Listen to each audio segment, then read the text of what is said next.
Hello, fellow moviegoers. 'Tis I, the Rumple-One. Movies I've watched. School for Scoundrels.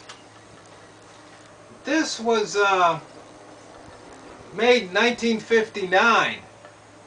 I guess the one I really wanted was the remake. But this is a funny movie. I can actually recommend it. I mean, you'll get some good laughs. It's, pretty much good, clean humor. It's actually English humor. So if you understand English humor and that's your cup of tea, well, that movie you will definitely enjoy. Inside Llewyn Davis. Got Best Picture of the Year from New York Times. It's kind of an okay movie. I'd almost call it a slice of life movie. Kind of starts where it ends or ends where it starts. This guy's a guitar player, musician, just trying to make it. Has Justin Timberlake in the movie. You'd probably get a kick out of watching him in a whole different musical genre. Inside Llewyn Davis, well, I guess it's okay. I can't really say don't watch it, but I can't give it 2 thumbs up.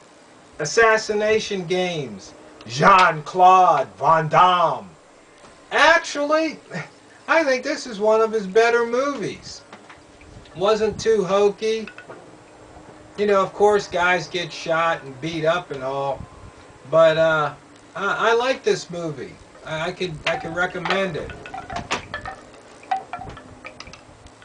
After the Sunset.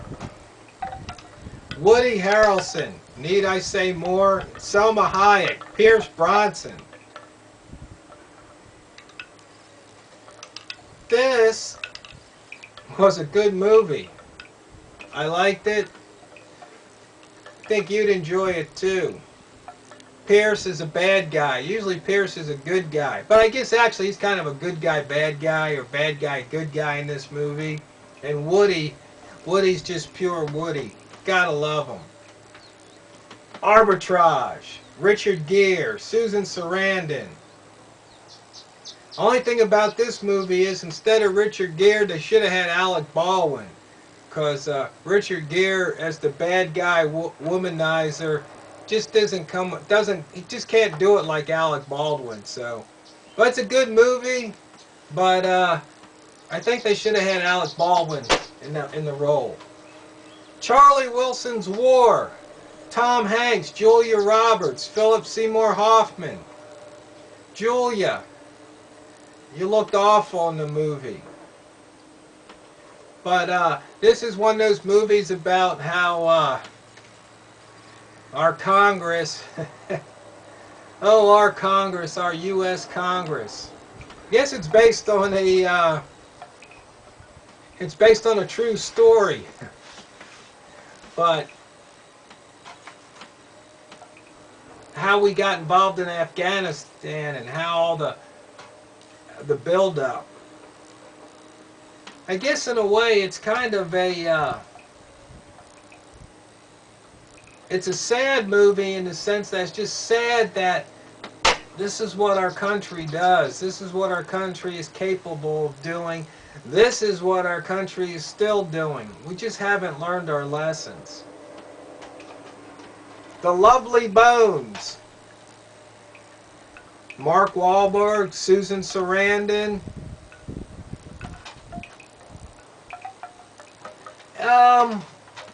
I don't know.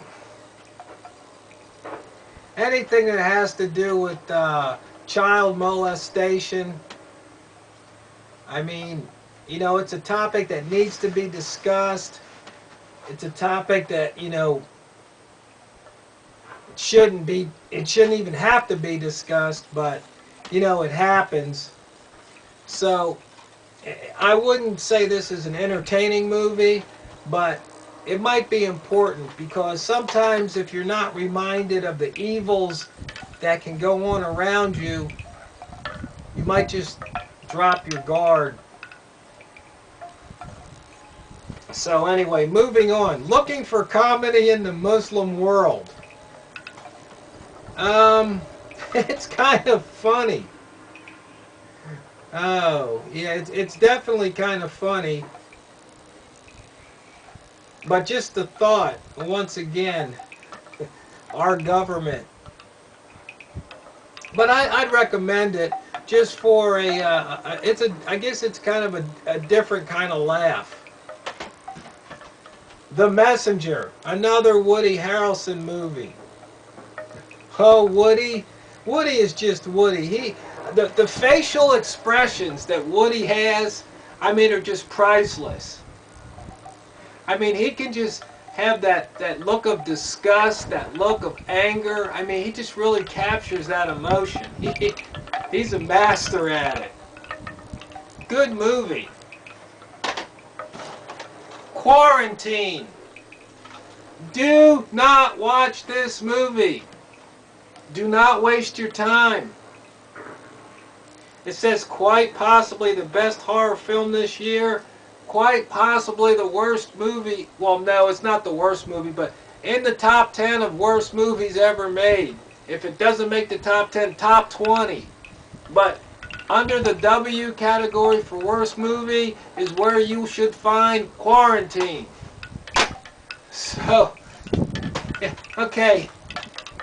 This movie's just so bad. It's not even scary, it's just stupid. Well, there you go. Those are the movies I've watched. One turkey in the bunch. Not too bad. So, I hope you've enjoyed the movies that you've been watching. And once again, thanks for watching my videos and subscribing and the comments and the suggestions for movies. I appreciate it. And as always, don't run out of popcorn.